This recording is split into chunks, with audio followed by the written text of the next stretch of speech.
राष्ट्रवादी शरद पवार गट सोडताय तुम्ही, काय नेमकं कारण? नेमकं काही कारण नाही, पण एक आमच्या कार्यकर्त्यांनी, इथल्या जनतेने अजितदादांच्या माध्यमातून जे महाराष्ट्राचे उपमुख्यमंत्री आणि राष्ट्रवादी काँग्रेसचे राष्ट्रीय अध्यक्ष अजितदादा पवारसाहेब यांच्या नेतृत्वाखाली आम्ही काम करण्याची संधी घर वापसीमधून करत आहोत.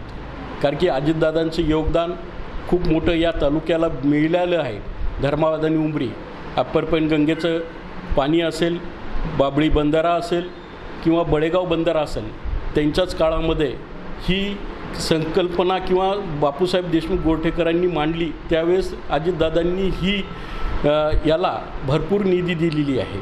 म्हणून आज आम्ही अजितदादांच्या नेतृत्वाखाली पक्षप्रवेश येणाऱ्या 25 तारखेला आम्ही करत आहोत. पक्ष सोडण्याचं कारण काय म्हणतो? पक्ष सोडण्याचं कारण काही नाही. म्हणजे आम्ही त्याही पक्षावर नाराज नाही आहे.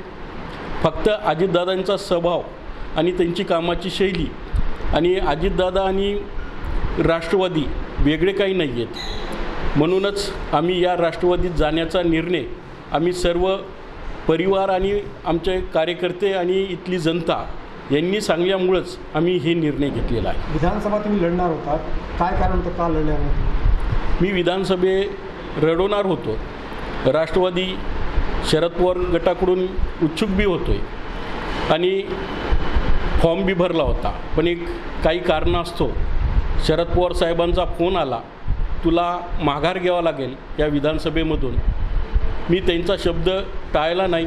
माझ्या वडिलांच्या सोबत दिलेले वचनं किंवा त्यांनी दिलेले शब्द हे आम्ही पाळत राहतो आहे गोरठेकर घराणीने. ते शब्द मी शरद पवार साहेबांना दिलं आणि विधानसभेमधून माघार घेतली. आता राष्ट्रवादीमध्ये तुम्ही जाता अजित पवार गटामध्ये, चिखलीकरांकडून काही तुम्हाला हे आहे का, म्हणजे आश्वासन वगैरे पुढचं स्थानिक स्वराज्य संस्थांच्या? तसं काही नाही आहे. चिखलीकर साहेब माझ्या कुटुंबातले एक सदस्य आहेत. ते राष्ट्रवादीत गेले, आमदार झाले आणि त्यांनी नेतृत्वाखाली या नांदेड जिल्ह्यामध्ये राष्ट्रवादी काम करण्याचं जे आव्हान केलं, त्या आव्हानास आम्ही स्वीकारलो आहे. गोरठेकर आणि चिखलीकर काही वेगळे नाही आहेत आणि गोरठेकर जे राष्ट्रवादीत जात आहेत ते अजितदादा घरातच चाललेत.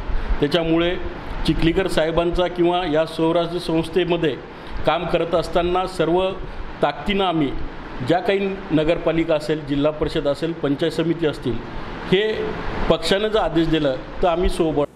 दिवसभरातील घडामोडींचा आढावा घेण्यासाठी पाहत रहा N24 मराठी न्यूज चॅनल.